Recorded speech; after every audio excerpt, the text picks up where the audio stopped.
Formal charges have been filed against a 21-year-old man accused in a robbery spree in South Fargo this week. Hunter Havisto appeared in Cass County Court this afternoon facing several charges, including 4 for armed robbery. He was arrested yesterday afternoon in a South Fargo apartment building. Police say they recovered the BB gun used in the robberies. Late this afternoon, in an exclusive interview with Valley News Live, Havisto apologizes for his actions and says that this is not the Hunter who committed these crimes.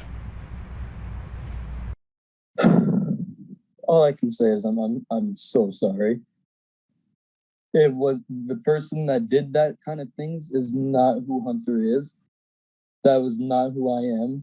And if there's someday down the road where I can be forgiven, that's all I can ask for. And I just hope that they can go to bed, rest easy. Tonight on Valley News Live at 9 and 10, join us for more from Havisto on what drove him to commit the crimes and the struggles he says he's been facing in his life. The powerful winds that blew through left a mess for some people in the valley to clean up. Valley News Team's JC Dodge shows us some of the damage. Just as forecasted, heavy winds hit the Red River Valley early Friday morning. And Ross say it was a double whammy for one woman. Earlier in the week, a tree fell on her car. And overnight, the same tree wound up on her house. Today, during the winds, I got a text message from my daughter saying that a branch was on the house. So I thought it was just maybe a little thing. And then she sent me a picture, and like half of my tree now is gone, and it was on my house. By 6 a.m., Fargo City crews were out dealing with fallen trees and limbs. Typical storm happened through the FM metro area, and we're doing cleanup.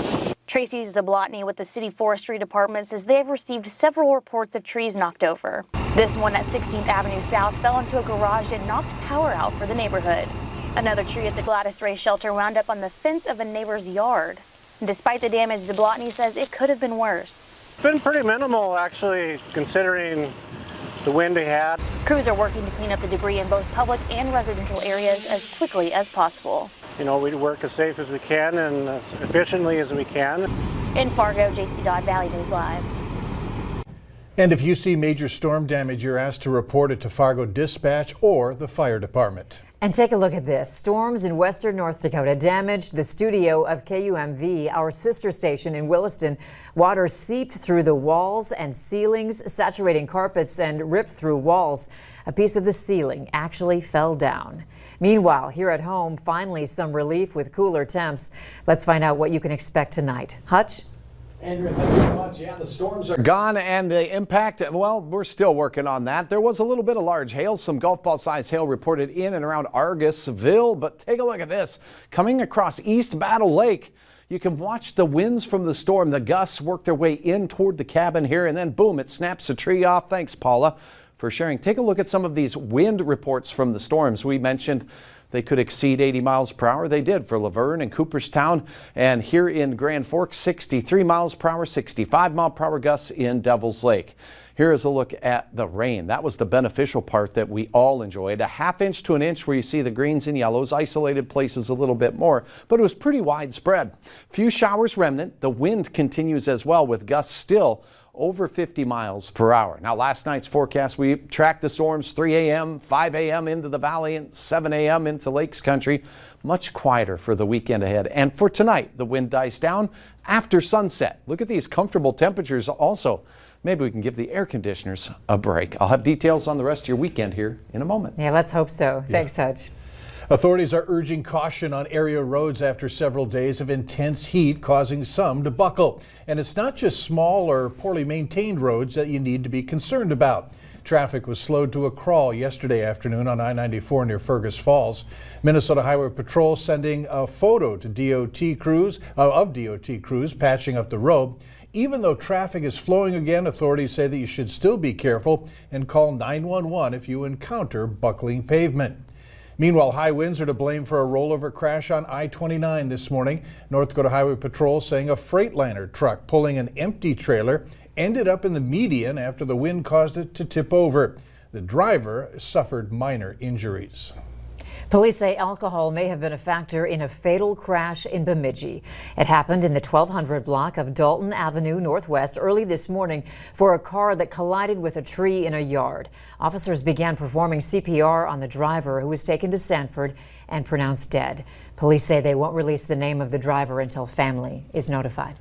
Police continue to investigate shots fired near businesses in South Fargo at mid-morning. They happened near 43rd Street and 18th Avenue South. This is near 4-Star Ninja Academy, Space Aliens, and the Wingate by Wyndham Hotel. Now, the co-owner of 4-Star Ninja Academy tells us they were holding kids' summer camp and heard a loud bang outside. First reaction was it sounded like fireworks, firecrackers, that sort of thing. We're all kind of concerned, and I know they've been doing some construction next door, so I thought maybe it was something like that, maybe something exploded or something. Yeah. Still no word on a suspect or even a vehicle description. No one was hurt. West Fargo police are warning you of a high-risk sex offender in the area. Robert Rode has registered his address as 825 Main Avenue East.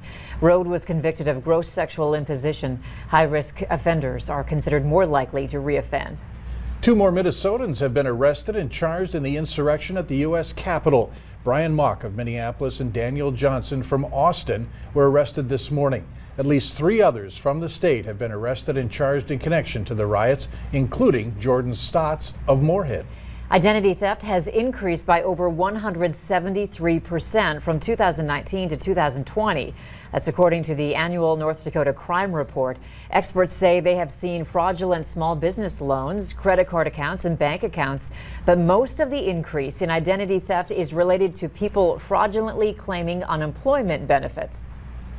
Many of us don't realize that how much information is already available on us out there, or that our identities have been compromised because maybe nobody's ever really tried to access our account. Although identity theft can happen even if someone is vigilant, individuals can take steps to protect themselves. You should shred financial documents before you throw them out. Avoid giving out personal information over the phone or email, and make sure online shops are secure by looking for the lock in the top navigation bar. Also, follow up with credit reporting agencies each year. North Dakota's rural lawmakers worry that when new political maps are drawn this year, their political influence will shrink due to population growth in and around a handful of North Dakota's larger cities. Legislative redistricting occurs every 10 years after a federal census. It aims to ensure each lawmaker represents about the same number of people. The biggest task will be striking a balance between urban and rural interests. But one senator says rural priorities increasingly don't mirror those in bigger cities. Northern business in Minnesota continue to anxiously wait for the Canadian border to reopen. Later on Valley News Live at 6, how it's affecting industries that depend on it.